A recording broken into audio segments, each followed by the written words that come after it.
कि एस्ट्रोलॉजी क्या है? आप एस्ट्रोलॉजी जानना चाह रहे हैं कि ज्योतिष जानना चाह रहे हैं?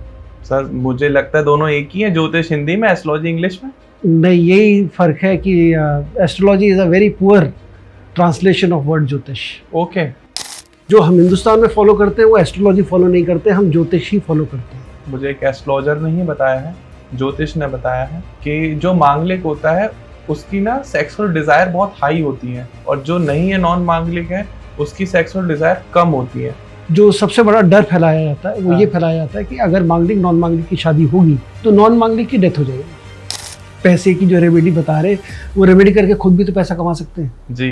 तो कमाया होगा, उन्होंने करोड़ों रुपए कमाए होंगे, तो अपना बैंक का बैलेंस जरूर शेयर करें सबके साथ। आपको क्या लगता है कि जो ज्योतिष है वो सिर्फ हिंदू रिलीजन के लिए, या सारे रिलीजन उसका यूज करके अपना फायदा उठा सकते हैं? ये क्या शनि राहु केतु, क्या ये जितने भी क्रिश्चियंस हैं या मुस्लिम्स हैं, इनके कभी ठीक ही नहीं होंगे? नमस्कार दोस्तों, जय श्री कृष्णा।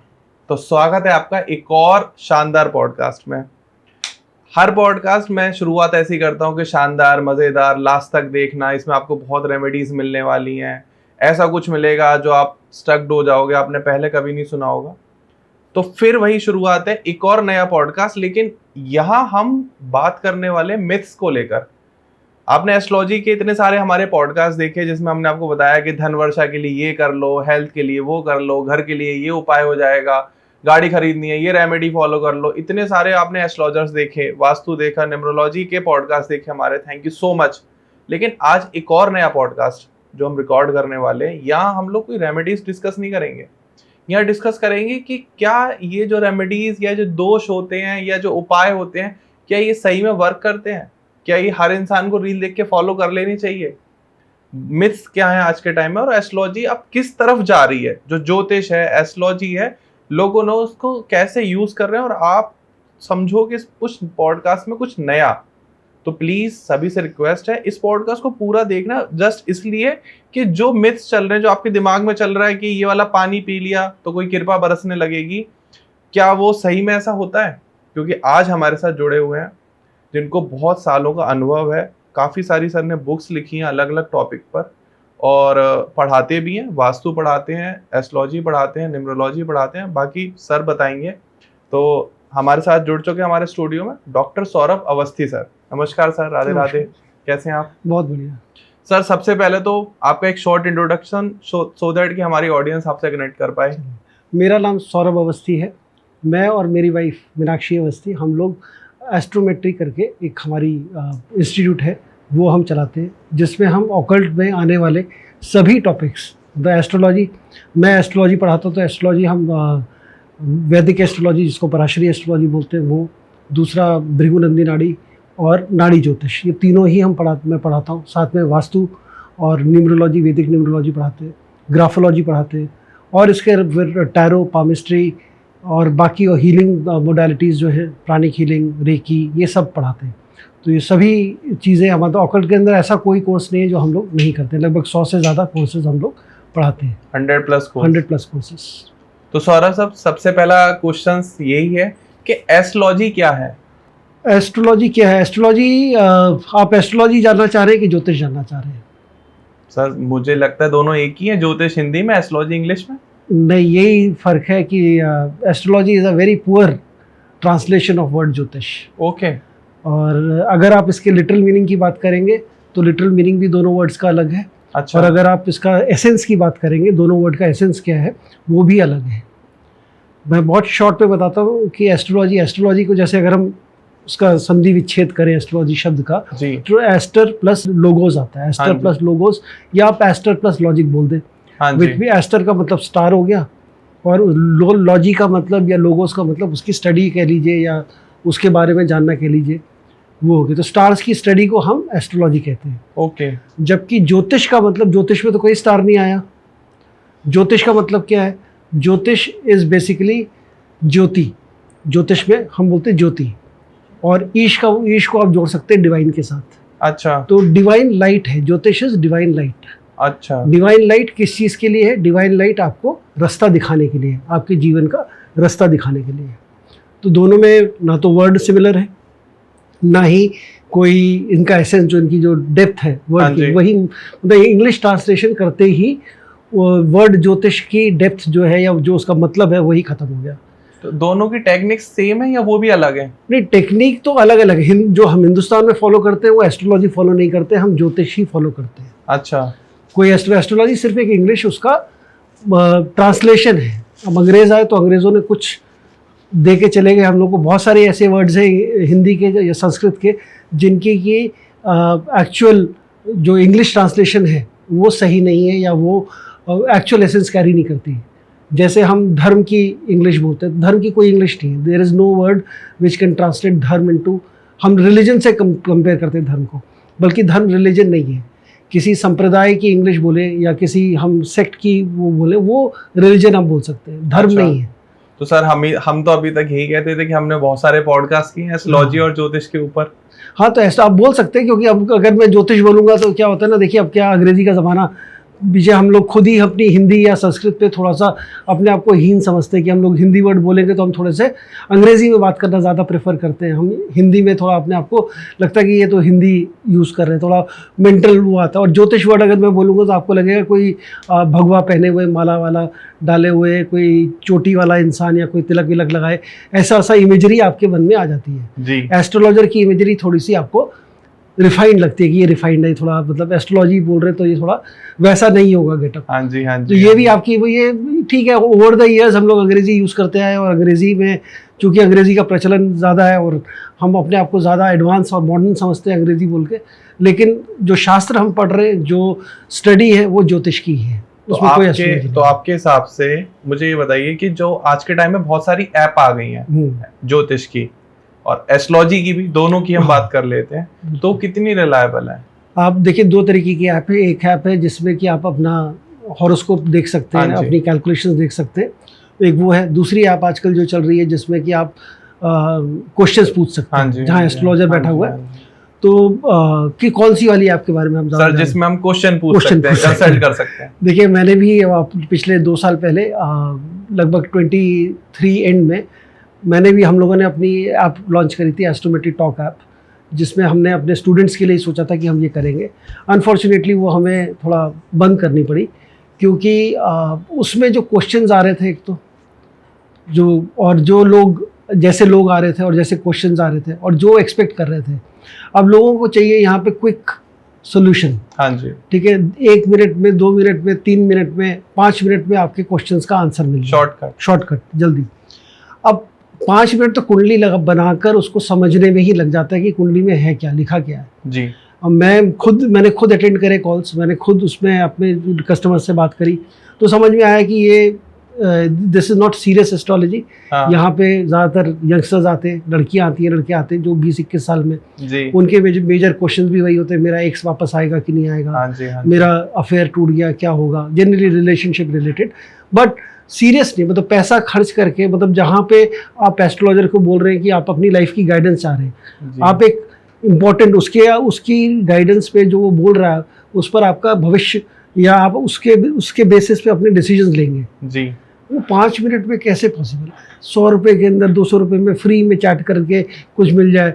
वो मेरे बहुत सारे स्टूडेंट्स ऐसे ऐप में काम करते हैं, तो काम करने में कोई बुराई नहीं है, लेकिन जो ये डिलीवरी एज एन ओनर, मुझे उसमें सच्चाई नज़र नहीं आई, इसलिए मैं उसको कंटिन्यू नहीं किया, मैंने उसको बंद कर दिया। रिलायबल नहीं है। रिलायबल अगर कोई अच्छा वहाँ पर है और आप लंबा उससे कन्वर्सेशन कर रहे तो हो सकता है। ये 5 मिनट 2 मिनट में नहीं हो सकता। आपके हिसाब से जो आज के टाइम में ऑनलाइन कंसल्टेशन हो रही है ज्योतिष की, एस्ट्रोलॉजी की, जो लोग जाते हैं और एक बार कंसल्ट कर लेते हैं, या जो फेसबुक पर, यूट्यूब पर आगे लाइव बताते हैं लोगों को और रेमेडीज बता देते हैं इंस्टेंट के, अच्छा आपकी ये पैसा नहीं है तो आप कुछ ऐसा साथ हाथ पे लिख लो, स्विच वर्ड लिख लो और आपका काम हो जाएगा। आपको क्या लगता है कि क्या उन लोगों का काम होता होगा? उन लोगों से पूछिए, और जो पैसे की जो रेमेडी बता रहे, मैं सभी से रिक्वेस्ट करूंगा वो अपनी बैलेंस शीट, बैंक की बैलेंस शीट या बैंक का बैलेंस कितना है उनका, वो रेमेडी करके खुद भी तो पैसा कमा सकते हैं जी। तो कमाया होगा उन्होंने, करोड़ों रुपए कमाए होंगे, तो अपना बैंक का बैलेंस ज़रूर शेयर करें सबके साथ। तो बैंक का बैलेंस शेयर करेंगे तो आइडिया लगेगा कि कितना पैसा कमाया। ऐसे आपने देखा होगा बहुत साल पहले टीवी पे आता था धन वर्षा यंत्र। हाँ जी। टीवी पे जो जी, स्लॉट लेके जो एडवर्टाइज जी करते जी थे। जी जी। अब ये दुनिया को सबको शॉर्टकट चाहिए लाइफ में, हाँ जी। दुनिया को बेवकूफ़ बनाने के तरीके हैं। ये रेमेडी कर लो पैसा बरस जाएगा, वो रेमेडी कर लो धन वो आ जाएगा, और बड़े कॉन्फिडेंटली बताते हैं लोग, बड़े बड़े टोटके बताते हैं। पहले अपना बैंक बैलेंस शेयर करें, फिर बाकी बाद में टोटके बताएं। आपको क्या लगता है कि जो ज्योतिष है वो सिर्फ हिंदू रिलीजन के लिए है या सारे रिलीजन उसका यूज करके अपना फायदा उठा सकते हैं?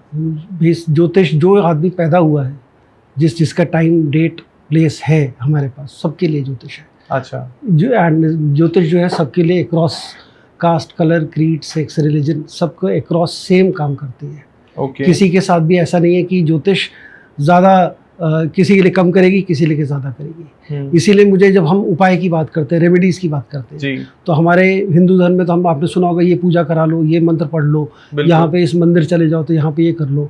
मुझे बहुत बार ऐसा लगता था कि ये मेरे दिमाग में, जो मुझे जब मैं ज्योतिष खुद पढ़ रहा था और जब मैं पढ़ाता हूँ तो अंदर एक आपको आवाज़ आती है, अंदर आप अंतर्मन जो आपका बोलता है कि ये क्या शनि, राहु, केतु, क्या ये जितने भी क्रिश्चियंस हैं या मुस्लिम्स हैं, इनके कभी ठीक ही नहीं होंगे। बहुत सारे ऐसे लोग हैं, पता, इनफैक्ट सिख रिलीजन वाले भी, जितने भी सिख भाई हैं हमारे, वो भी क्या वो मंत्र नहीं पढ़ेंगे तो क्या उनके शनि, राहु, केतु कभी ठीक नहीं हो पाएंगे, या वो पूजा नहीं करेंगे, या मंदिर नहीं जाएंगे, हवन नहीं करेंगे, यज्ञ नहीं करेंगे, तो उनका कभी ठीक ही नहीं होगा शनि, राहु, केतु जी। और हम जब पैसों की बात करते हैं, हम ये सब चीज़ें बातें करते हैं, हम किसको देख रहे हैं? हम जो कोई भी ये रेमेडी कर रहे हैं, अब आप मेरे को मतलब, जैसे अगर किसी ने कुछ कहा कि पैसे के, मुझे लगता था कि मार्क ज़करबर्ग ने कौन सी रेमेडी करी होगी, या जेफ बेजोस कौन सा करता है, एलन मस्क कौन सी रेमेडी करते हैं जिनकी वजह से उनके पास इतने पैसे या वो इतना ग्रो कर रहे हैं, या मुकेश अंबानी या हमारे अडानी साहब क्या करते हैं। हाँ जी। हम किसको देख रहे हैं? हम किसको बेंचमार्क मार रहे हैं अपने पैसों के लिए? जी। तो ये रेमेडी जो है ये सारे रिलीजन में काम करेगी, और ये यही कोई क्वेश्चन करता नहीं है। प्रॉब्लम क्या है, हम लोग सिर्फ किसी ने कुछ बोला, हम उसको ब्लाइंडली एक्सेप्ट कर लेते हैं कि ये सही होगा। हम उसको क्वेश्चन नहीं करते, हम उसको अपने मन से, हम उसको, we don't question whatever anybody saying. तो अगर आपके अंदर थोड़ा भी क्वेश्चन करने वाला है कि आप किसी चीज़ को क्वेश्चन करते हो, ज़रूर क्वेश्चन करिए, ज़रूर पूछिए, ज़रूर उसके लॉजिक के बारे में जानिए कि कैसे काम करती है, ये उपाय कैसे काम करते हैं, ज्योतिष कैसे काम करते हैं। तो सौरभ सर, एक क्वेश्चन आ रहा है कि कुंडली देख देख के हम क्या क्या पता लगा सकते हैं? क्या हम ये पता लगा सकते हैं कि इसकी मृत्यु कब होगी? क्या हम ये पता लगा सकते हैं कि किस जेंडर का है? जब कुंडली इतना ही कुछ बताती है तो क्या हम ये दो बेसिक चीजें पता कर सकते हैं, या और भी इससे रिलेटेड कुछ?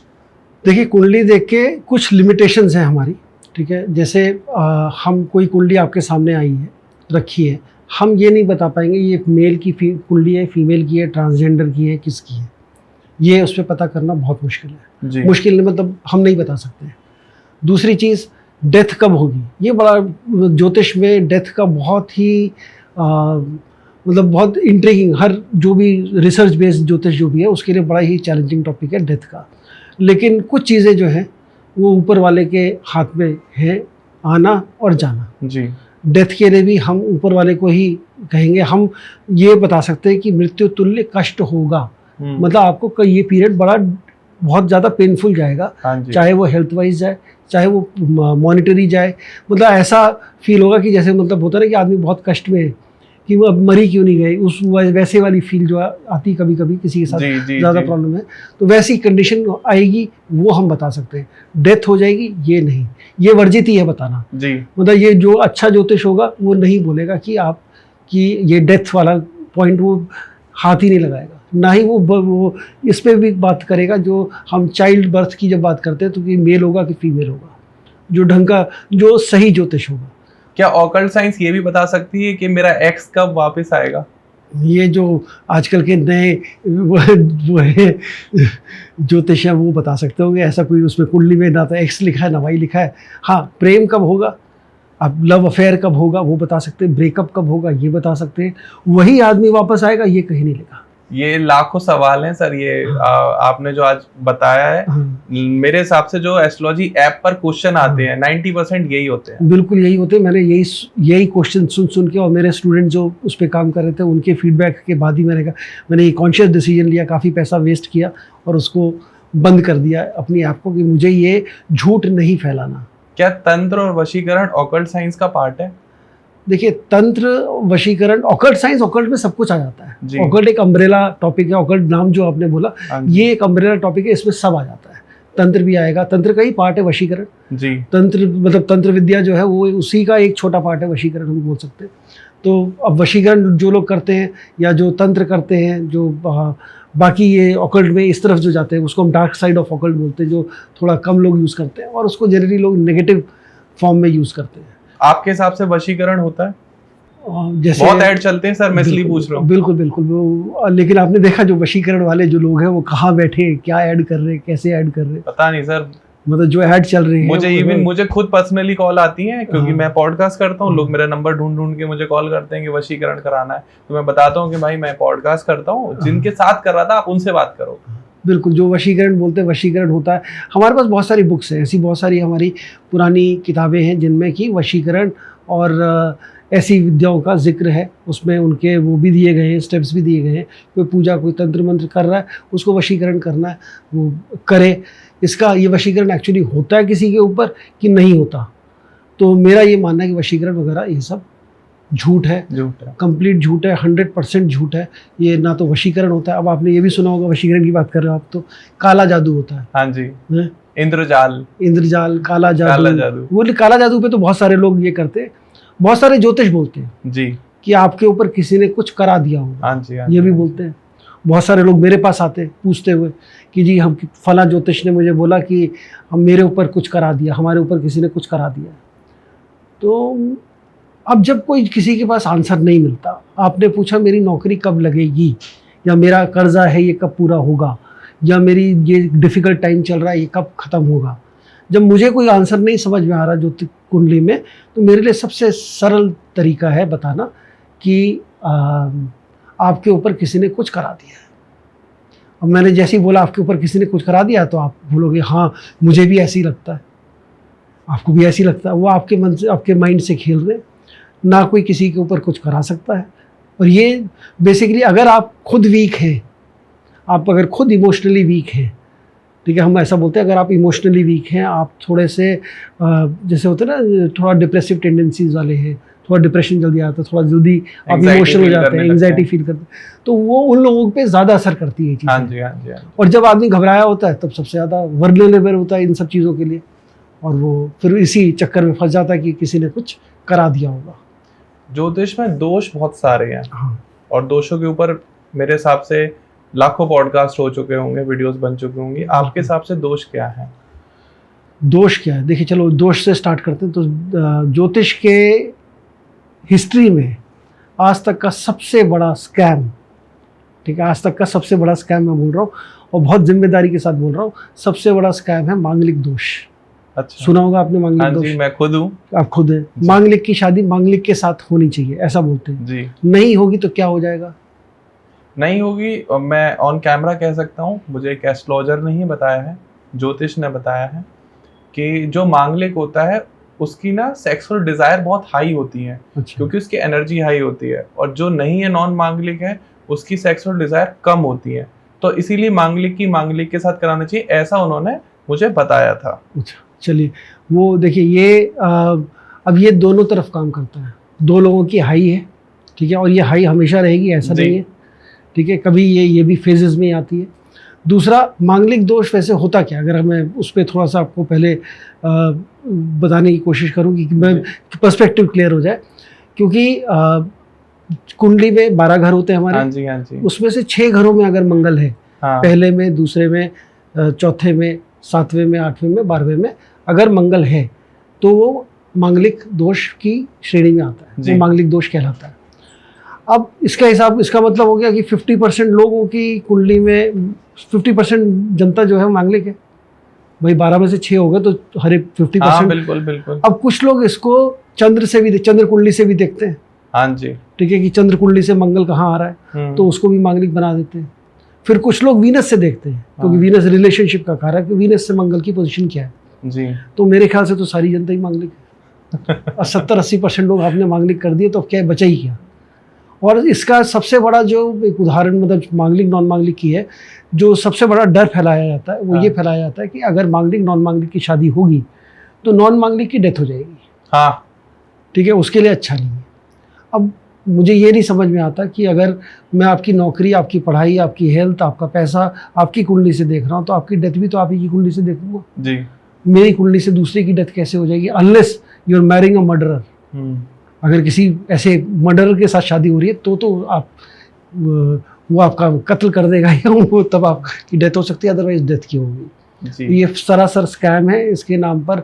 और मुझे ये नहीं समझ में आता, मांगलिक अगर है तो गाय से शादी करा दो, पीपल के पेड़ से करा दो, उस पेड़ से करा दो।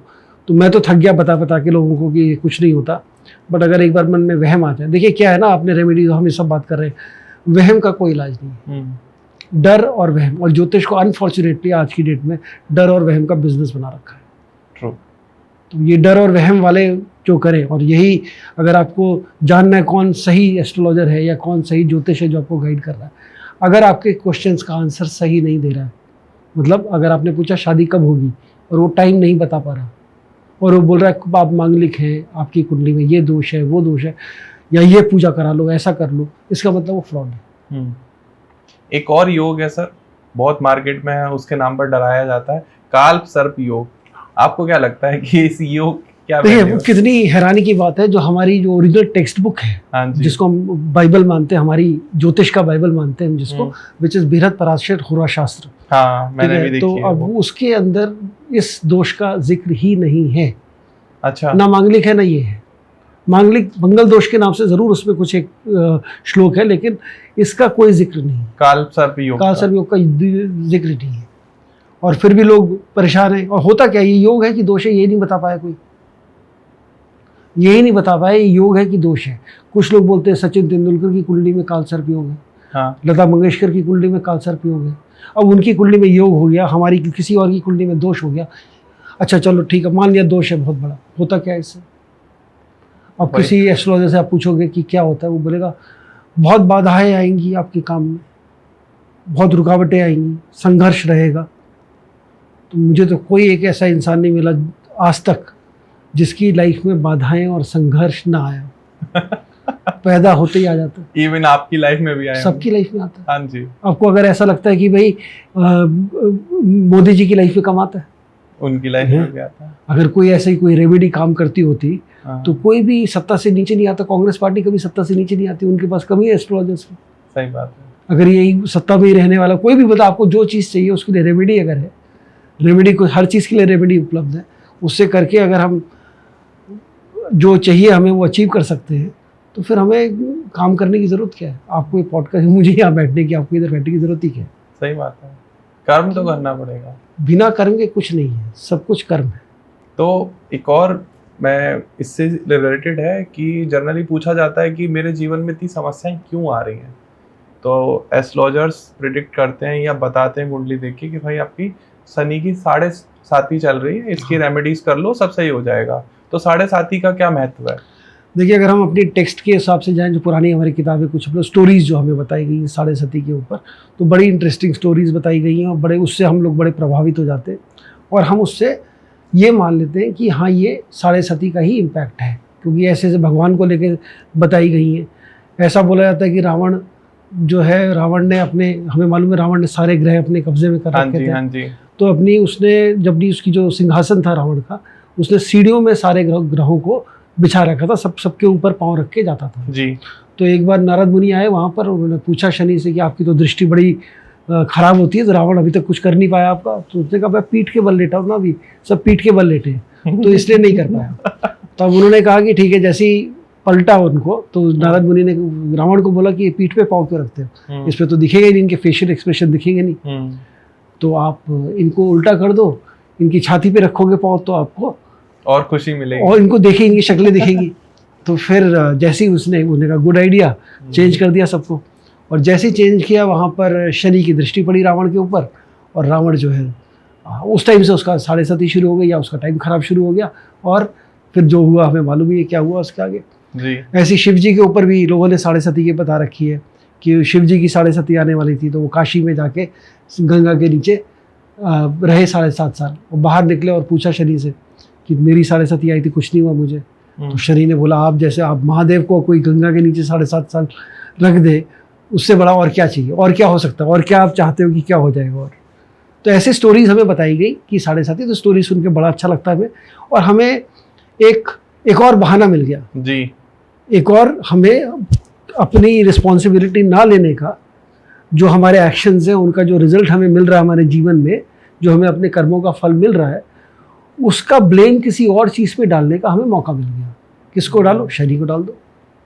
अब शनि की सबसे ज़्यादा मार्केटिंग हुई है, सारे सीरियल बने शनि के ऊपर, कितने सारे सीरियल बने, बहुत सारे टीवी पे आपको शनिदेव वाले गेटअप में बहुत सारे लोग भी दिखे जी, बाबा वगैरह भी दिखे।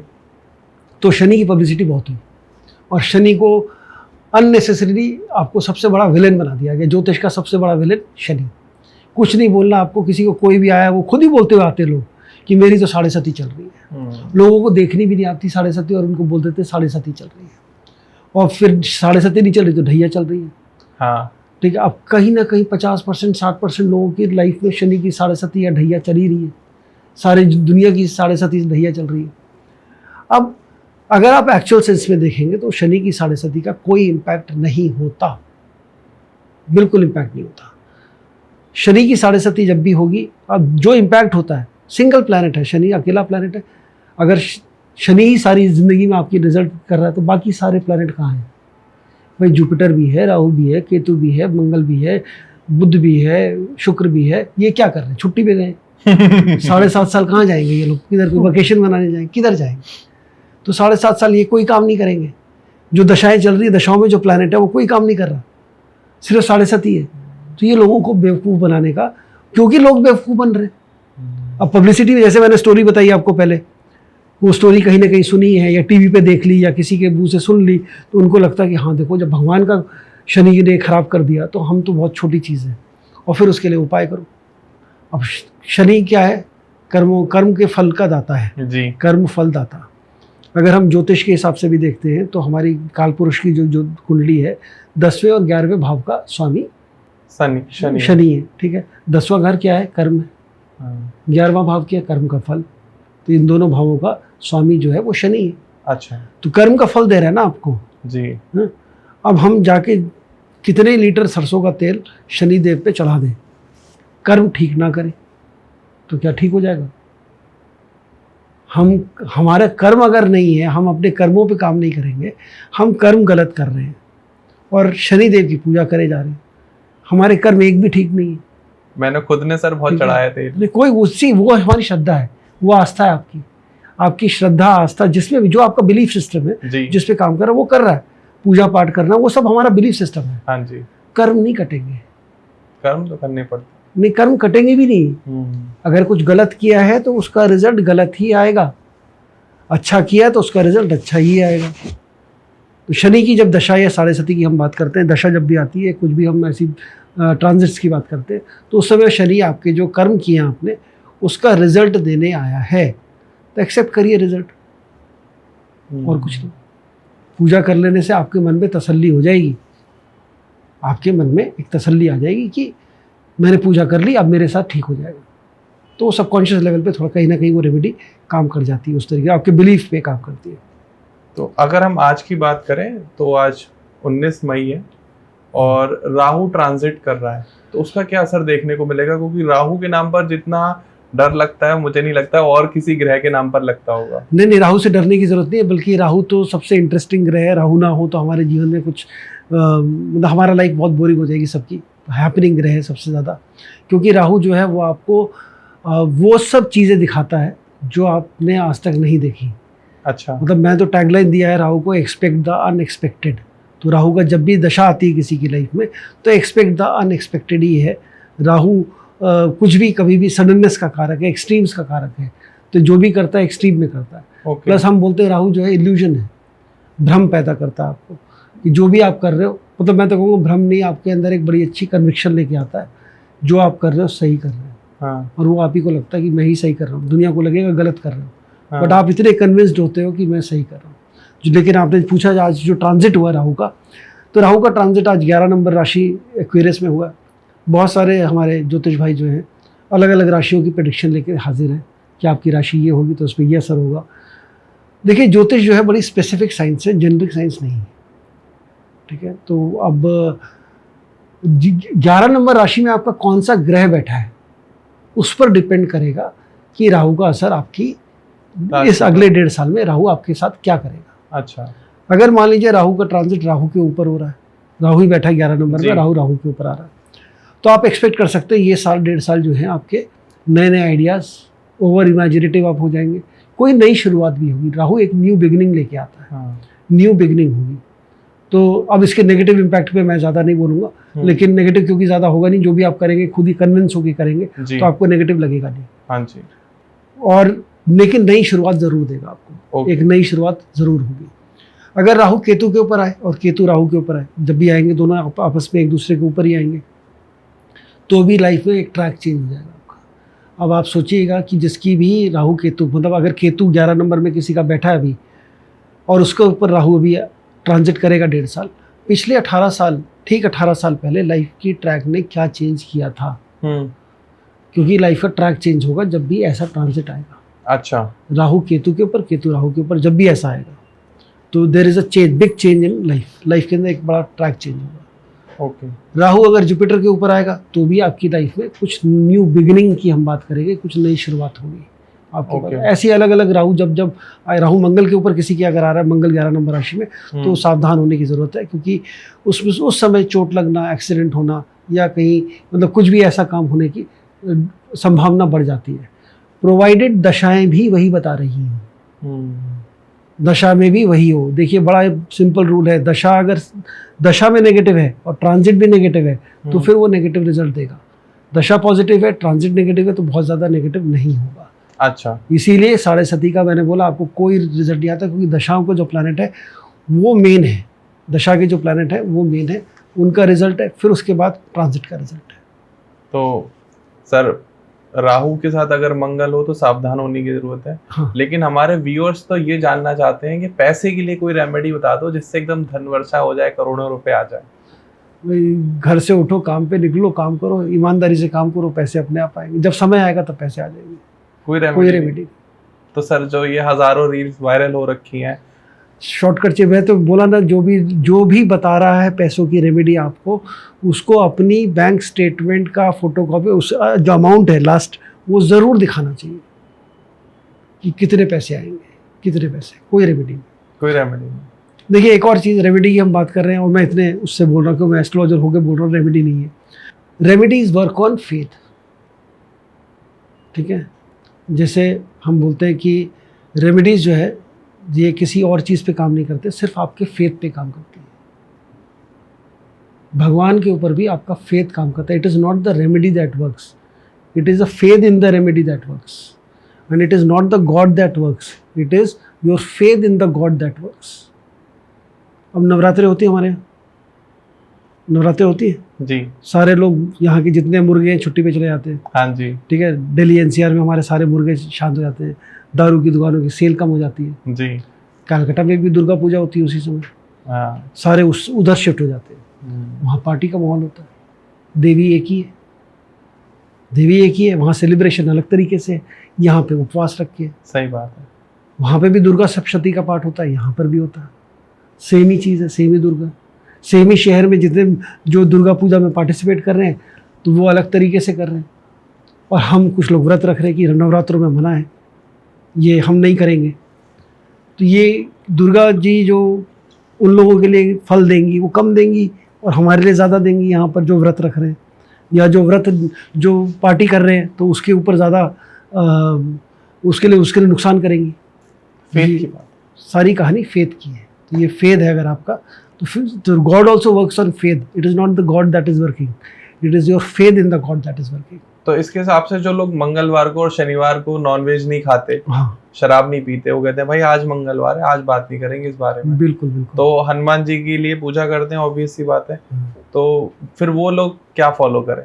तो मुझे पहले ये बताइए कि कौन सी किताब में लिखा है, दिन कौन से निश्चित किए गए हैं दारू पीने के लिए, नॉनवेज खाने के लिए? जनरली लोग संडे और बुधवार और ये दिन मानते हैं, शुक्रवार। ठीक है, शुक्रवार पे तो सर रेमेडी भी बन चुकी है कि शराब पियो, शुक्र अच्छा हो जाएगा। जिसने बनाई वो बहुत अच्छी बात है, मतलब मैं कुछ कहना नहीं चाहता किसी ऊपर क्यों बोल के कुछ वो करना, शुक्रवार को शराब पियो तो अच्छा हो जाएगा। देखिए शराब पीने से, जब भी आप जो भी शराब पीते हैं, जो भी शराब है, डॉक्टर से पूछे कि क्या उसके असर है। और वही बेहतर बता पाएंगे। कहीं किसी भी टेक्स्ट में ये नहीं लिखा कौन सा दिन में आपको शराब पीनी चाहिए, तो ये कहाँ लिख दिया किसी ने कि इस दिन नहीं पीनी चाहिए। हनुमान जी 11 रुपए की बूंदी आपकी खाकर खुश हो जाएंगे। ये आपने एक पिक्चर देखी है, ओ माई गॉड, हाँ जी, आई थी बहुत सारे, हम लोग बॉलीवुड से कुछ सीखते नहीं है। उसमें बहुत बढ़िया सीख दी गई थी इसी बात पे, और यही बोला गया था भगवान जो है स्वयं प्रकट भी हो जाएंगे ना, भगवान भाव के भूखे हैं। आप किस मन से भगवान की पूजा कर रहे हो, क्या भाव है आपके अंदर, वो इम्पोर्टेंट है। क्या रिचुअल फॉलो कर रहे हो वो इम्पोर्टेंट नहीं है। भगवान सिर्फ और सिर्फ भाव ही है सब कुछ, और कोई रिचुअल मायने नहीं रखता। आपने कोई मंत्र गलत पढ़ दिया तो हाय क्या हो जाएगा, मंगलवार को नॉनवेज खा लिया तो क्या, अरे नॉनवेज तो खाने के लिए हमारे हिंदू ग्रंथ में कहाँ लिखा है नॉनवेज खाओ, कहीं लिखा है? कहीं नहीं लिखा है। गुरु ग्रंथ साहिब में लिखा कहीं पे नॉनवेज खाओ? कहीं नहीं लिखा। जब कहीं लिखा ही नहीं कि खाओ, अब खा रहे हो, तो ये कहाँ लिखा कि नहीं खाना? हाँ, आपकी श्रद्धा है, आपका फेद है, आप मानते हो कि मैं आज हनुमान जी की पूजा करूंगा तो आज मैं नॉनवेज नहीं खाऊंगा, वो आपने स्वेच्छा से छोड़ा। इससे हनुमान जी ना तो खुश होंगे ना ही दुखी होंगे जी, ठीक है, उससे उनका कोई लेना भाव। आप किस मन से पूजा कर, आप पूरे दिन में कितनी देर ऐसा सरेंडर का भाव रखते हो भगवान के ऊपर, आपके अंदर क्या भाव है जब आप पूजा कर रहे हो, वो इम्पोर्टेंट है। और कोई 11 रुपए की बूंदी के लिए थोड़ी परेशान है आपके हनुमान जी कि कितनी बूंदी आपने, ये आज 101 की चढ़ा देता हूँ प्रसाद, या नारियल चढ़ा देता हूँ।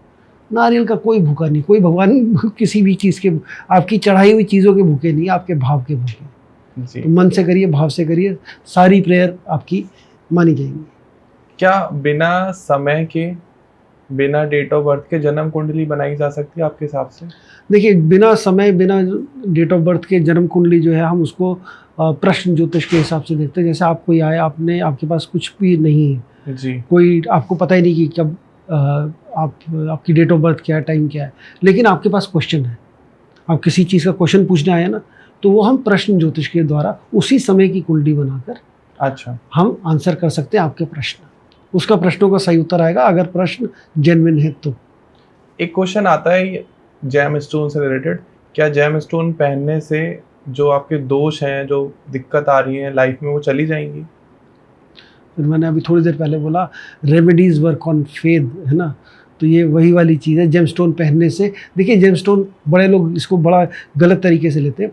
जेमस्टोन को ऐसा माना जाता है कि अगर ग्रह वीक है, कुछ लोग तो बोलते हैं भाई 0 डिग्री का है या कम डिग्री का, बाल्यावस्था या मृतावस्था में ग्रह है, तो उसको जेमस्टोन पहना के उसके अंदर पावर डाल दो जी। तो ऐसा नहीं है, ऐसा नहीं करा जाता। जेमस्टोन पहली चीज़, जो अगर प्लैनेट नेगेटिव है तो उसको पॉजिटिव नहीं कर सकता। ओके। तो अगर नेगेटिव, जो जैसे प्लैनेट का जो गुण है उसी को बढ़ाएगा आगे।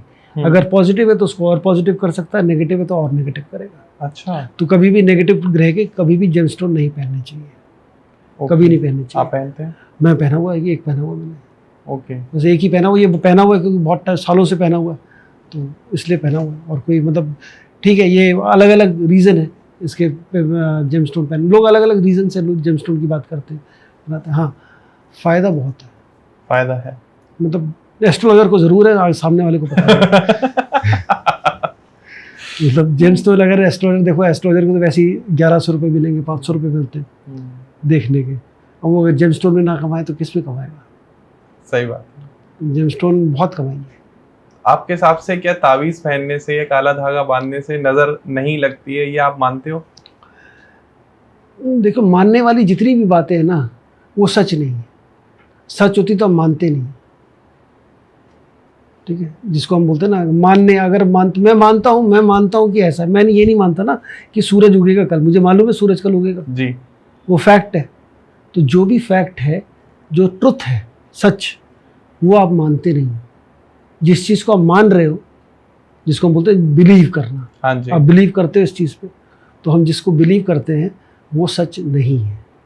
और इसी में बड़ा दूसरी बात मैं कहूँगा, हम सबसे बड़ा हमारा बिलीव क्या है? भगवान है। हाँ जी, वो ट्रुथ नहीं, ट्रुथ नहीं है। मैंने कहा ना, जो बिलीव है, गूगल करके इसको डिक्शनरी, इसका बिलीव का मतलब डेफिनेशन ऑफ बिलीफ देखिएगा, that which is not true but you वो बिलीफ है। हाँ जी, हाँ जी, हाँ जी। ठीक है, जो सच नहीं है वो बिलीफ है। तो जब बिलीफ की बात आ जाती है, जहां पर भी बिलीफ की बात आती है, हाँ, तो वो बिलीफ है, सच नहीं है। ठीक है, इसी तरीके से आप मानते हो कि काला धागा बांधने से, ताबीज पहनने से, आप मानते हो ना, तो मानते हो तो मानने से अगर काम हो जाता तो हो जाता। नज़र नाम की कोई चीज़ ही नहीं होती कि नज़र लग रही है किसी की। लोग बोलते हैं कि नज़र लग गई किसी की, वो टोटके जो होते हैं, टोने टोटके, क्या वो ज्योतिषी का पार्ट होते हैं? रेमेडीज का पार्ट है, ज्योतिषी का नहीं है। ज्योतिष का कोई रेमेडीज से लेना देना ही नहीं है। ज्योतिष सिर्फ मैंने क्या बोला, आपको रास्ता दिखाने के लिए, आपको किस रास्ते चलना है, क्या आपका लाइफ पर्पस है, आप अपने आप को कैसे पहचाने, उसकी साइंस है ज्योतिष। बाकी सब बाई प्रोडक्ट है कि मेरी शादी कब होगी, नौकरी कब लगेगी, पैसा कब आएगा, क्या है, वो सब बाई प्रोडक्ट है। अगर आप अपने आप को जान पाए कि मैं कौन हूँ, क्या हूँ, मेरा उद्देश्य क्या है जी, इस जन्म का क्या उद्देश्य है, लाइफ पर्पस क्या है मेरा, वो साइंस है ज्योतिष। बाकी सब ठीक है। अब आप प्रॉब्लम लेकर आएंगे तो डॉक्टर के पास अगर आप जाओगे, डॉक्टर दवाई नहीं देगा आपको, तो आपको तो डॉक्टर बेकार लगेगा जी। तो यहाँ पे एस्ट्रोलॉजर भी वही करता है। हाँ जी, हाँ जी। आप एस्ट्रोलॉजर के पास गए, प्रॉब्लम लेकर गए, तो उसको भी कई सारे उपाय देने पड़ेंगे आपको, क्योंकि बिना उपाय के आपका भी मन नहीं करेगा कि आपने भाई 5,000 रुपये खर्चे, 10,000 खर्चे, और उसमें कोई मुझे दवाई नहीं मिली, कोई उपाय नहीं मिला, तो फिर आपको लगेगा कि एस्ट्रोलॉजर जाना नहीं रहा, एडुकेटेड नहीं है, एजुकेटेड नहीं है, या उसको पता ही नहीं है। तो वो ऐसे ज्ञान वाली बातें लोग नहीं सुनते हैं, नहीं मानते, उनको उपाय चाहिए। मॉडर्न वर्ल्ड में अभी जब हम 2025 में, दो टर्म बहुत फेमस हो रही हैं कि अपना मोबाइल नंबर और नाम चेंज कर लो, किस्मत बदल जाएगी। आपके हिसाब से क्या लगता है ये? देखिए, मैं अभी न्यूमरोलॉजी पढ़ाता हूँ, और न्यूमरोलॉजी में मैं इसमें मेरे अलग अलग कोर्सेज भी हैं जी। इनफैक्ट नेम करेक्शन के ऊपर एक नामाक्षर ज्योतिष करके कोर्स है, जिसमें प्रोनोलॉजी और नेम का, क्योंकि कैल्डियन मेथड से कैसे हम नेम करेक्शन करते हैं, कंपाउंड नंबर क्या है, और आपके नाम से आपकी कुंडली बनाना भी उसमें हम लोग सीखते हैं। लेकिन अगर आप कहते हो नाम बदल कर ज़िंदगी बदल जाएगी, तो मेरे हिसाब से हिंदुस्तान में से एक ही आदमी सबसे इम्पोर्टेंट है जिसका नाम बदल जाना चाहिए था, राहुल गांधी। ठीक है, अगर वो मतलब अगर नाम बदलने से किस्मतें बदलती तो फिर सभी लोग अपने नाम बदल लेते और हो जाता। ऐसा कुछ नहीं है, ना ही फ़ोन नंबर बदलने से कुछ होगा। ये फ्रॉड है। ये भी क्यों, देखिए, हम सब लोग जितने भी लोग हैं सब शॉर्टकट चाहते हैं, शॉर्टकट में कुछ चीज़ें चाहिए, जल्दी हो जाए कुछ। तो अब किसी ने बोल दिया फ़ोन नंबर ख़राब है तो फ़ोन नंबर बदल लो। अब घर बदलने के लिए नहीं बोला, क्योंकि घर बदल नहीं सकते, जहाँ रह रहे हो वो बड़ा मुश्किल है बदलने के लिए। हाँ जी। तो घर का नंबर भी चेंज कर लो, या अपनी मर्जी से कुछ लिख दो। मुझे तो यहाँ तक भी लोग मिले, आते हैं, बात करते हैं कि किसी ने बोल दिया न्यूमरोलॉजी से डेट ऑफ बर्थ चेंज कर दो इसकी। अरे बाप रे। तो डेट ऑफ बर्थ है, जैसे ये डेट ऑफ बर्थ ठीक नहीं, सूट नहीं करेगी, इसको डेट ऑफ बर्थ चेंज कर दीजिए। अब ऐसे भी लोग हैं जो डेट ऑफ बर्थ चेंज कर दे रहे हैं। अब वो डेट ऑफ बर्थ चेंज करके कोई असली डेट ऑफ बर्थ थोड़ी बदल जाएगी। सही बात है। तो फिर वो तो ऐसा कुछ नहीं। एक और क्वेश्चन है इसी से रिलेटेड कि शादी करने से पहले लोग मैच मेकिंग कराते हैं, कुंडली मिलवाते हैं कि कितने गुण मिल रहे हैं, क्या हो रहा है। आपको क्या लगता है कि वो कितना वर्क करता है? देखिए, एक ज्योतिष में एक बहुत इंपॉर्टेंट हम लोग एक लाइन बोलते हैं, विच इज देश काल पात्र। ओके। Time place condition. आज से 30 साल पहले, 40 साल पहले जो शादियाँ होती थी, वो जैसी भी शादी चल रही है निभ जाती थी। ठीक है, अच्छी बुरी कैसी भी है वो चल जाती थी। फिर आजकल की जो शादियाँ हो रही हैं, आजकल डिवोर्स रेट बहुत हाई है, बहुत ज़्यादा हाई। हर तीसरा आदमी ऐसा लगता है कि डिवोर्स ही है। तो अब आजकल क्या हो गया ऐसा जो पहले नहीं था। ठीक है, तो लोगों में जो आपस में एक दूसरे को झेलने की क्षमता थी वो खत्म हो गई है। दूसरा, पहले फीमेल जो थी वो घर में हाउस लेडी थी, मेल अर्निंग मेंबर था। आज फीमेल इक्वली कमा रही है जी। और जब वो इंडिपेंडेंट है तो वो नहीं सहेगी किसी का भी, किसी भी तरीके से अपने आप को बराबर मानती है, तो वो नहीं सहेगी। तो वो एक सोशल चेंज हो रहा है। ठीक है, उसमें कुंडली मिलाना, कितने गुण मिल गए, मांगलिक है कि नहीं है, नॉन मांगलिक नॉन मांगलिक है, इन सब से नहीं है। हमें जब भी हम शादी करते हैं कुंडली ज़रूर मिलानी चाहिए, बिल्कुल मिलानी चाहिए, कुछ चीज़ें देखने के लिए। एक पहली चीज़, उनका टेम्परामेंट मैच करेगा कि नहीं करेगा, कैसा टेम्परामेंट है।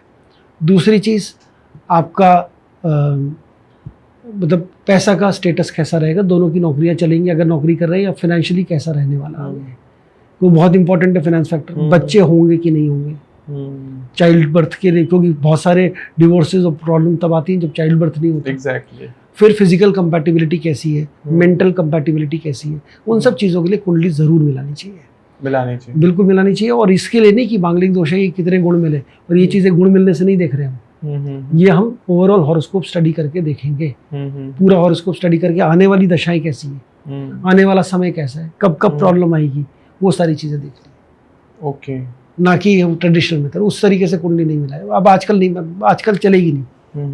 वैसा आपने कर दिया कि जी 26 गुण मिल गए, 30 मिल गए, बड़ी अच्छी मैच है, तो उससे फिर बाद में डिवोर्स हो गया, फिर क्या फायदा। सर वास्तु से रिलेटेड थोड़ा बात करते हैं। तो सर साउथ फेसिंग प्लॉट को बहुत गलत माना जाता है कि नहीं नहीं नहीं साउथ फेसिंग मत देना, चाहे किसी भी फेसिंग ले लेना। तो आपके हिसाब से क्या साउथ फेसिंग में से क्या प्रॉब्लम है? देखिए ये वास्तु बहुत बड़े अपने आप में बहुत बड़ा टॉपिक है, जिसके ऊपर हम अलग से एक बार फिर से चर्चा करेंगे। लेकिन आपने पूछा है क्वेश्चन, तो मैं देखिए वास्तु में ना हम ऐसा मानते हैं, वास्तु का आपने पूछा, तो देखिए हमारी जो लाइफ है, ओवरऑल लाइफ की हम बात करें, हम वास्तु क्यों बात कर रहे हैं? क्योंकि हम अच्छा चाहते हैं अपने लिए, तभी हम वास्तु की बात कर रहे हैं जी। वो भी एक रेमेडी होगी। हाँ जी, वो भी एक रेमेडी ही है। हमारी लाइफ जो है ना 3 हिस्सों में अगर हम बांटें अपनी लाइफ को, तो इक्वल हिस्सों में बांटे, तो 33% लगभग है हमारा, जो हम पिछले जन्मों के कर्म में जो प्रारब्ध लेकर आए हैं, जो हम पैदा हुए, हमें कुछ झेलना, हमें लाइफ में कुछ मिलेगा, अच्छा बुरा जो भी होगा वो प्रारब्ध है हमारा, वो 33% हमारा वो है। 33% हम उसको ले सकते हैं जो हमारा एनवायरनमेंट है। एनवायरनमेंट मतलब हमारा एनवायरनमेंट जिसमें हम रह रहे हैं, ठीक है। और 33% हमारे अभी के कर्म है, ठीक है। अब किसी की भी लाइफ में कोई भी 33 ठीक हो, 66% ठीक है, तो आदमी की लाइफ में कोई प्रॉब्लम नहीं आती, वो खुश रहता है। प्रॉब्लम तब आती है जब तीनों खराब हो जाते हैं, या 2 कम से कम खराब है, 66 खराब है, तो फिर वो आदमी एस्ट्रोलॉजर के पास, वास्तु के पास, सब जगह जाता है। तो अब क्या ठीक कर सकते हैं? अब ये जो एनवायरनमेंट वाली बात करी, इसमें वास्तु आता है, लेकिन एनवायरनमेंट हम 2 तरीके से देखते हैं। एक है कि आपके घर किस फेसिंग है, डायरेक्शनल एनर्जीज जिसको हम बोलते हैं, कि घर क्या फेस कर रहा है, टॉयलेट कहाँ बन गया, बेडरूम कहाँ है, किचन कहाँ है, एंट्रेंस कैसी है, वो सारी चीजें हम एक तो वो देखते हैं कि जो हमें मिला है। अब अपार्टमेंट में तो क्या ही देखेंगे, वो तो सबके एक जैसे ही है। अब एक हो गया वो जो हमारे को मिली एनवायरनमेंट, डायरेक्शनल एनर्जी, उसको हम बोलते हैं डायरेक्शनल एनर्जीज। दूसरा है जो एनवायरनमेंट हम क्रिएट करते हैं, हम अपनी एक्टिविटीज से, डेली की जो एक्टिविटीज कर रहे हैं, जो भी काम कर रहे हैं, उससे हम क्या एनर्जी क्रिएट कर रहे हैं जी। और आप जान के हैरानी होगी आपको कि हम जब आपकी हॉरोस्कोप देखते हैं, जैसे भृगु वास्तु में जब पढ़ाता हूँ, तो भृगु वास्तु में आपको घर विजिट करने की जरूरत नहीं, आपकी हॉरोस्कोप देख के हम बता देंगे कि आपके घर में क्या क्या डिफेक्ट्स हैं। अच्छा, हाँ जी, बहुत सारी, क्योंकि वो एनर्जीज आपने क्रिएट कर रखी है। ओके। जैसे जुपिटर राहु कॉम्बिनेशन किसी के घर में है, आप देखिएगा उसका नॉर्थ ईस्ट डिस्टर्ब ही होगा। गुरु और राहु, तो नॉर्थ ईस्ट को बताता है, राहु टॉयलेट बताता है। बहुत सारे घरों में तो नॉर्थ ईस्ट में टॉयलेट निकल आता है अगर कुंडली में जुपिटर राहु है। अच्छा, हाँ जी। लेकिन मेरे घर में मैं भी रहता हूँ, मेरी वाइफ भी रहती है। अब मेरा गुरु के साथ राहु है, तो हो सकता है कि मेरे नॉर्थ ईस्ट में टॉयलेट हो, लेकिन उनकी कुंडली में नहीं है, तो वो टॉयलेट तो हम दोनों यूज कर रहे हैं। अब देखिए यही वाली बहुत बढ़िया आपने बात करी। अब ये मैंने बहुत सारे लोगों को, बुद्धिजीवियों को सुना है कि नॉर्थ ईस्ट में टॉयलेट है तो फिर वो मौत को बुलावा है। हाँ जी, ठीक है, कैंसर है, मौत है, ये है, दुनिया भर की बातें बताते हैं जी। ठीक है, मैंने ऐसे भी घर देखे, पूरी अपार्टमेंट में वास्तु विजिट करी, पूरी लाइन में ही नॉर्थ ईस्ट में टॉयलेट है। हाँ जी, कहीं कोई प्रॉब्लम नहीं उनके घर में, किसी के घर में भी।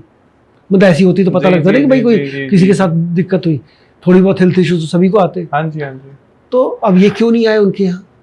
और अगर आपकी कुंडली में, आपने जैसे एग्जांपल दिया, मेरे घर में नॉर्थ ईस्ट में टॉयलेट है और मेरी कुंडली में जुपिटर राहु है, लेकिन मेरी वाइफ की कुंडली में नहीं है, तो उस केस में आपको प्रॉब्लम आ सकती है। लेकिन ये सी बीमारी वाली, ये जो डराने वाली प्रॉब्लम नहीं, वो नहीं, वो वाली प्रॉब्लम की बात नहीं कर रहे हैं। कौन सी दशा किस समय आएगी, वो हम दशा से, ट्रांजिट से देखेंगे। इस टाइम पे आएगी। हाँ, वो आपने क्या होता है ना, कई बार हम चीज़ों को, हमें वो चीज़ें अपने आप मिल जाती हैं जैसी हमारी लिखी होती है। हाँ जी। तो हम लोग, अभी मैं पीछे एक क्लास में था, क्लास में मेरे एक स्टूडेंट के फादर की कुंडली में जुपिटर राहु, उसकी कुंडली में जुपिटर राहु, उसके बेटे की कुंडली में जुपिटर राहु, तीनों की कुंडली में जुपिटर राहु, और उन्होंने अभी 2-3 साल पहले घर खरीदा और वो घर में नॉर्थ ईस्ट में टॉयलेट है। तो तीनों को प्रॉब्लम आ सकती है। वो घर में किसी की तबीयत खराब है तो वो प्रॉब्लम है। तो हम कई बार क्या है, हमने एनर्जी क्रिएट कर दी, हमने वो चीज़ वहाँ पे वो क्रिएट कर दी। अगर हम क्रिएट कर रहे हैं कोई चीज़, उससे हम बचा सकते हैं अपने आप को।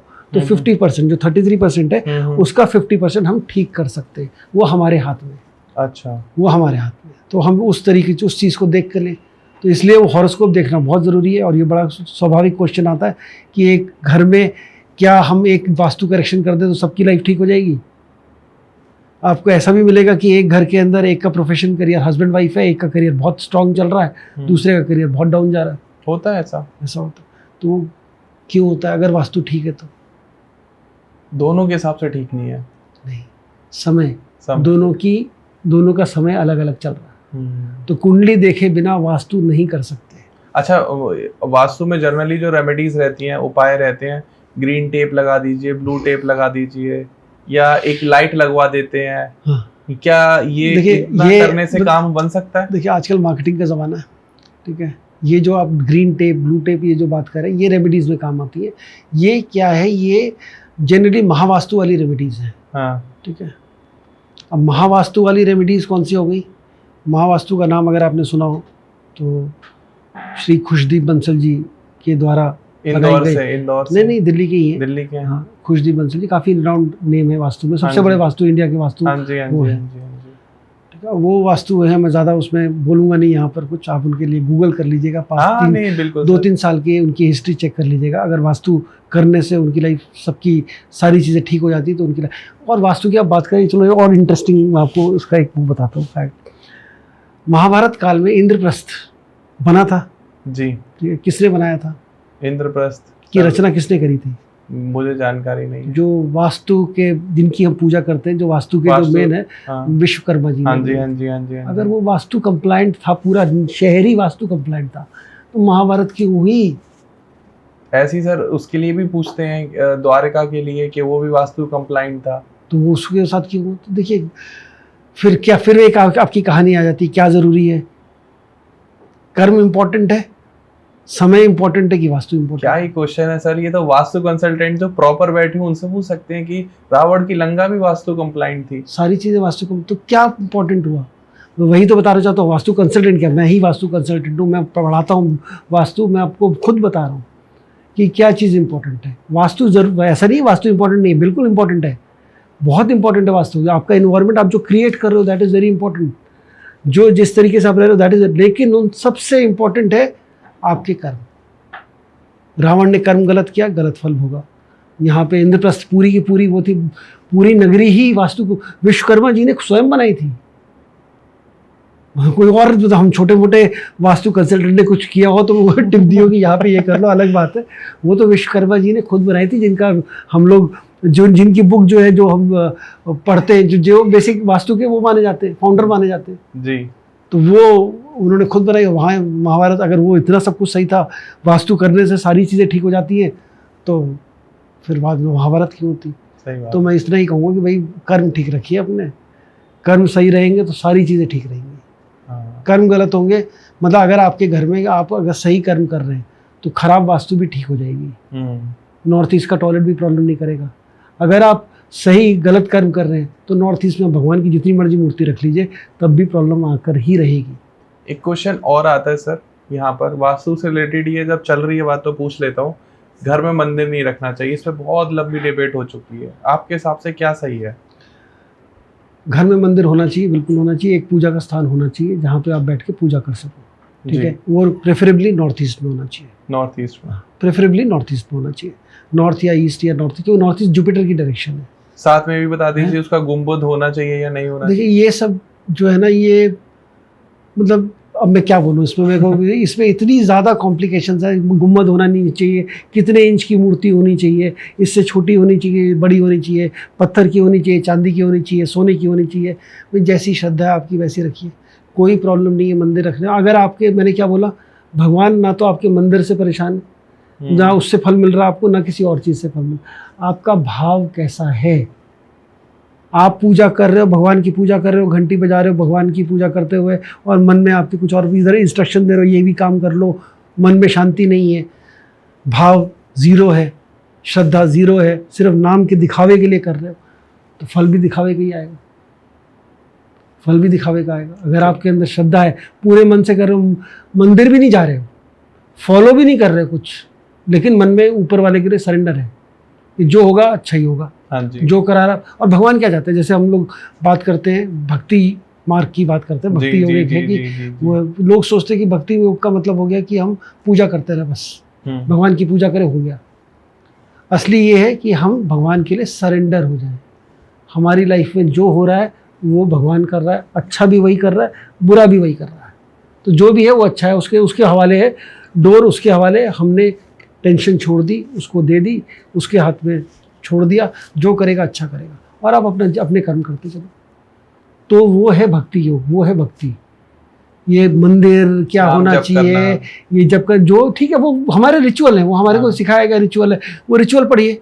मैं बचपन से हनुमान चालीसा पढ़ता हूँ रोज़ सुबह, मैं आज भी पढ़ता हूँ, रोज़ पढ़ता हूँ, क्योंकि वो मेरे अंदर, मेरे वो सबकॉन्शियस में बैठा हुआ है जी। मुझे वो करनी है काम, तो मेरा रिचुअल है, वो मैं फॉलो कर रहा हूँ, पूरे मन से कर रहा हूँ। अब ये जितना ज़्यादा आपको रियलाइज़ होता है उतना आप जिस समय पूजा करो, कम से कम उतने टाइम तो पूरा ध्यान दो उस पर, पूरी भक्ति से, पूरी श्रद्धा से करो। बस भगवान आपका सरेंडर देख रहा है और कुछ नहीं देखता। तो मंदिर होना चाहिए, गुम्बद होना चाहिए, फ्लैट होना चाहिए, कैसा होना चाहिए, जहाँ आप 5 मिनट बैठ के मन को शांत कर सको, वैसी जगह घर के अंदर ज़रूर होनी चाहिए। वो मंदिर के रूप में हो, वो एक खाली मेडिटेशन रूम के रूप में हो, चाहे जैसे ही हो। एक क्वेश्चन और पूछ लेता हूँ सर यहाँ पर। एक चीज़ होती है, जैसे मैं आपसे कुछ ले रहा हूँ, आप मुझे कोई सामग्री दे रहे हो, आप जेम स्टोन दे रहे हो, धागा दे रहे हो, या कोई भी वस्तु आप मुझे दे रहे हो कि आप इसको धारण कर लेना, यूज़ कर लेना, तो एक चीज़ आ गई है कि हम इसको चार्ज करके देंगे, हम इसको सिद्ध करके देंगे, क्या ये सब होता है? ये आप सारे के सारे ना ट्रेड सीक्रेट निकलवा रहे हो आज सर। ये क्वेश्चन है, मैं खुद कंसल्ट करता हूँ, तो वो कहते हैं कि आप नॉर्मल दुकान से खरीद लो, 100 रुपए की मिल जाएगी, हम आपको सिद्ध करके देंगे, वो 5100 की है। देखिए, जो क्रिस्टल्स और जेमस्टोन्स होते हैं, इनमें ऐसा बोला जाता है कि इनमें एनर्जी है जी। ये दे कैरी एनर्जी, और जो एनर्जी है उसको, एनर्जी को हम चार्ज करें। स्पेशली क्रिस्टल्स में तो बहुत ज़्यादा लोग करते हैं, रुद्राक्ष में भी करते हैं सर, रुद्राक्ष माला में भी करते हैं। अब रुद्राक्ष माला में भी करते हैं, लोग कहते हैं रुद्राक्ष से भी आपके ऊपर बहुत सारा असर आता है, ये आता है, कोई फर्क नहीं पड़ता। पत्थर तो पत्थर है, उतना ही काम करेगा, चाहे चार्ज करो चाहे ना करो। तो कहीं से भी ले लो, कैसी कर लो, अगर पत्थर को काम, और काम पत्थर भी नहीं कर रहा, काम आपका समय कर रहा है। समय सही है, कोई पत्थर पहनो मत पहनो, समय खराब है, पत्थर पहनो मत पहनो। समय खराब है, काम खराब होना तो होगा ही, समय सही है, काम सही होना है तो होगा ही। ये बॉटम लाइन है। पत्थर पहनिए, पत्थर कौन बेचता है? ज्योतिष और सुनार जी। तीसरा आदमी को पत्थर की बात नहीं करेगा। हाँ जी। तो यही इनको धंधा चल रहा है, कैसे करें, पैसे भी तो कमाने मैं को कैसे, तो क्यों पेट पे लात मारेंगे हम उनकी। और दूसरी चीज़, बहुत बड़ा फ्रॉड है रुद्राक्ष। अच्छा। बहुत बड़ा। रुद्राक्ष का ग्रहों से लेना देना है ही नहीं। कहते हैं रुद्राक्ष में बहुत शक्ति है। नहीं, शक्ति होगी, ब्लड प्रेशर कंट्रोल करने की शक्ति है। हाँ। उसके लिए पहनता कोई? मैं सर पहने नहीं, मुझे जानकारी। मैं इसलिए ये सारी चीज़ें बोल रहा हूँ क्योंकि मैंने ज्योतिष पढ़ने से पहले या ज्योतिष स्टार्ट करने से पहले मैंने सारे इंडिया के टॉप ज्योतिषों को अपना, और मुझे बड़ा शौक था बचपन से जी ज्योतिष की, कहीं पर भी बोर्ड देखता था। और मैं कॉर्पोरेट जॉब में था, तो मैंने काफ़ी ट्रैवल किया है ऑल अक्रॉस इंडिया, और मैं काफ़ी घूमा हूँ। जहाँ भी दिखता था बोर्ड, जो भी दिखता था, मेरे को एक अंदर से होता ना कि ज्योतिष लोग पूछ लें, और सब ने अलग अलग कौन सी लाखों रुपए मैंने इसमें इन्वेस्ट किया, कह लो, सभी नग पहने मैंने। अच्छा। ऐसा कोई मिलेगा नहीं आपको जिसने पन्ना से लेके, गोमेद से लेके, आपका कैटसाई लेके, आपका पुखराज, रूबी, नीलम सब पहना है। और रुद्राक्ष भी पहने, 12 मुखी, 5 मुखी, 4 मुखी, लॉकेट बना के पहने रुद्राक्ष की। तो मैं इतनी सारी बातें इसलिए कर रहा हूँ कि मैं सब कर चुका और सबका देख चुका, कोई फल नहीं मिलता। मैंने जनरली पूछ ही लिया था एक एस्ट्रोलॉजर से, पॉडकास्ट में ही पूछा है कि ये सिद्ध क्या होता है। आप कह रहे हो कि हम सिद्ध करके देते हैं, अगर हमसे बिना सिद्ध किए लिया तो असर नहीं दिखाएगा। उन्होंने बताया कि एक विशेष समय पर विशेष दिशा में बैठ के जिस विशेष मंत्रों द्वारा उच्चारण करके हम किसी चीज़ को सिद्ध करते हैं, उसे अभिमंत्रित कहते हैं। तो ध्रुव, हम तुम्हें ये अभिमंत्रित करके प्रोवाइड कराएंगे तो उसका असर आपको ज़्यादा दिखेगा।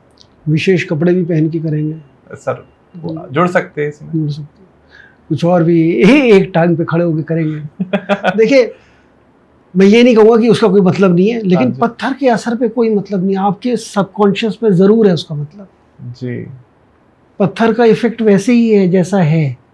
हम उसको बोलते हैं शुद्ध कर लीजिए पत्थर को, जब भी गंगा जल से या कच्चे दूध से हाँ धोकर जी। मंत्र पढ़कर फिर आप पे धारण करिए, ऐसा हम बोलते हैं। थोड़ा रिचुअल कर लिया, उस रिचुअल से क्या हुआ, आपके सबकॉन्शियस में मैसेज गया, अब मैं ये मंत्र, अब मैं ये चीज़ करने वाला हूँ।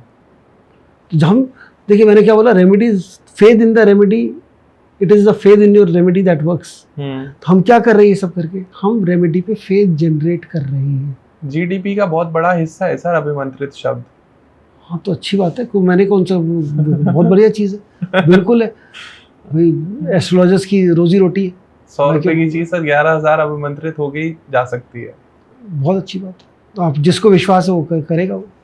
अगर कोई हमारा ये वीडियो पॉडकास्ट देख के आपसे सिर्फ कंसल्ट करना चाहता है, अपनी date of birth, birth time और बर्थ प्लेस आपको देता है, तो आप उसको क्या बताते हो एग्जैक्टली? जो वो पूछना चाहता है। फॉर एग्जाम्पल किसी ने पूछ लिया कि मैं करियर में बहुत परेशान हूँ, क्या करूँ? हम बता देंगे कि परेशानी कैसे दूर होगी, कौन सा करियर चूज करना चाहिए, अच्छा। कब चेंज आएगा, क्या क्वेश्चन है करियर के हिसाब से, वो सब सारी चीज़ें बता। कोई रेमेडी नहीं? नहीं, रेमेडी भी है। जो देखिए, अब डॉक्टर के पास कोई आएगा तो रेमेडी लेगा, तो जो वो रेमेडी कर सकता है उसके हिसाब से रेमेडी देते हैं। मैं जेमस्टोन्स नहीं बेचता हूँ। आप ये भी नहीं बताते नारियल बहा दो पानी में? वो अगर देखिए, नारियल बहा दो, डिपेंड करता है कि आप कितने परेशान हैं, क्योंकि मेरे अकेले बोले, मैं तो पॉडकास्ट से बोल रहा हूँ, यहाँ मैं फ्री हूँ, यहाँ मैं बोल सकता हूँ किसी को कुछ, मैं I am free here to speak. लेकिन जब कोई सामने आया है, कोई पूछ रहा है, प्रॉब्लम लेकर आया है, तो जैसे मतलब अभी मैंने मांगलिक दोष के लिए आपको बोला, कोई मेरे से आएगा, मेरे मांगलिक है, नॉन मांगलिक है, क्या करे, तो मैं उसको अगर ये ज्ञान देने बैठूँ ना, तो मेरे पास इतना टाइम है कि मांगलिक कुछ नहीं है। पहले मैं बहुत देता था, मैंने कहा ये तो कुछ बेकार है, कस्टमर खराब हो रहा है, तो यहाँ पे आएगा नहीं मेरे पास।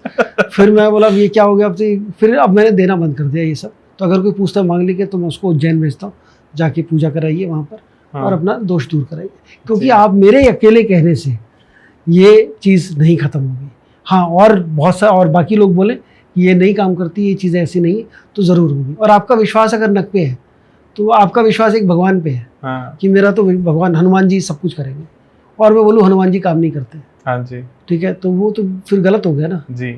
आपका हनुमान जी पे विश्वास है, हनुमान जी की पूजा बताऊंगा, ये करिए आप, और क्योंकि आपका विश्वास है। हाँ। जिस चीज़ पे हमें विश्वास होता है उसका रिजल्ट हमें और जल्दी मिल जाता है। ओके। जिस चीज़ पे विश्वास नहीं है, अब जैसे एक बहुत अच्छी रेमेडी है, जो चूंकि मैं ग्राफोलॉजी करता हूँ, हाँ। तो मैं सबको सिग्नेचर चेंज करने की रेमेडी देता हूँ, जिसका सिग्नेचर खराब दिखता है। जी। अब वो सिग्नेचर खराब है अगर आपका, तो वो आपकी, क्योंकि signature is something which you have made, वो कहीं ना कहीं आपके सबकॉन्शियस, जो हम उसको बोलते हैं, जो हमारा एक सबकॉन्शियस रीप्रोग्रामिंग और सबकॉन्शियस माइंड, तो signature correction is kind of reprogramming of subconscious mind, which has a very long term impact. But लोगों का विश्वास नहीं है उस पर, हालांकि विश्वास नहीं भी हो, लेकिन मैं कहता हूँ 1 लाख बार कर लो आप, 1 लाख बार करेक्टेड सिग्नेचर कर लो, चीज़ें ठीक हो जाएंगी। विश्वास ना हो तब भी काम करेगा, लेकिन लोग करते ही नहीं। क्यों नहीं करते? क्योंकि उनको लगता है कि ये तो ये रेमेडी नहीं है, उन्होंने सुना नहीं किसी से, टीवी पे किसी ने बोला नहीं क्या काम करता है क्या नहीं करता।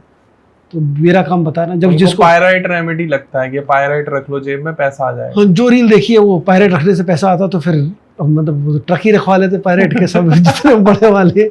देखिए, ना पायराइट पैसे दे रहा है आपको, ना आपको कोई और दूसरी रेमेडी पैसे दे रही है। हाँ, ये जो आप बैठ के काम कर रहे हैं, ये ज़रूर पैसा देगी जी। तो कर्म करिए, फल अपने आप आएगा। अच्छा कर्म करें, अच्छा कर्म, जैसा करेंगे वैसा आएगा, जैसा करेंगे वैसा आएगा। तो दोस्तों, आपने देखा कि सौरभ सर ने किस तरीके से आपके एक एक मिथ को क्लियर करा।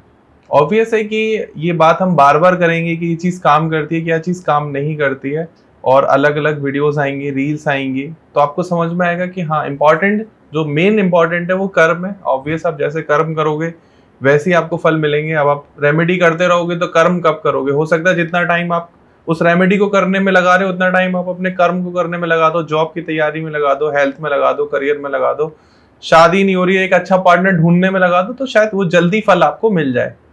तो मेरी सबसे यही गुजारिश है कि प्रैक्टिकल वर्ल्ड है, दुनिया बहुत आगे बढ़ रही है, तो ऐसे अंधविश्वास में ना फंसो जहां आपका टाइम और पैसा दोनों बर्बाद हो। और फिर भी मेरे सामने बैठे हुए हैं सर, आपको स्क्रीन पर नंबर आ रहा होगा, सोशल मीडिया हैंडल आ रहे होंगे, साथ में आपको डिस्क्रिप्शन में भी पूरी डिटेल मिल जाएगी। अगर यहाँ से भी आपको कोई क्वेश्चन रह जाता है कि क्या ये मिथ है या ये सही है, या कोई आपको डरा रहा है, बहका रहा है कि आपके ऊपर भूत है, प्रेत है, बाधा है, कोक बांध दी है, हांडी रख दी है और दुनिया भर की हजारों लाखों चीजें हैं, मैं दिन भर ये कंटेंट देखता हूँ और बनाता हूँ, तो मुझे आती हैं चीजें सामने, तो आपसे शेयर कर लेते हैं हम लोग। तो आप पूछ सकते हो सर से, या कमेंट सेक्शन में आप कमेंट करके बताओ कि आपने ऐसी कौन कौन सी वियर्ड चीजें सुनी है अपनी लाइफ में, किसी एस्ट्रोलॉजर पंडित या किसी पुजारी से या किसी मौलवी से या किसी पाखंडी बाबा से, मैं ये भी कह सकता हूँ। तो आप प्लीज कमेंट सेक्शन में जरूर बताना। वीडियो पसंद आई हो तो लाइक कर देना, एंड अपने दोस्तों के साथ, सभी साथियों के साथ शेयर करना, और हमारे सपोर्ट के लिए चैनल को सब्सक्राइब कर लेना। And thank you so much sir, thank you. आप यहाँ आए, आपने लोगों को बताया कि क्या मिथ्स ज्यादा चल रहे हैं, इसके लिए बहुत बहुत शुक्रगुजार। एंड आप सभी लोगों का कि आपने ये वीडियो यहाँ तक देखी, अपना प्रीशियस टाइम हमें दिया। फिर मिलते हैं एक नए पॉडकास्ट में, तब तक के लिए नमस्कार। नमस्कार।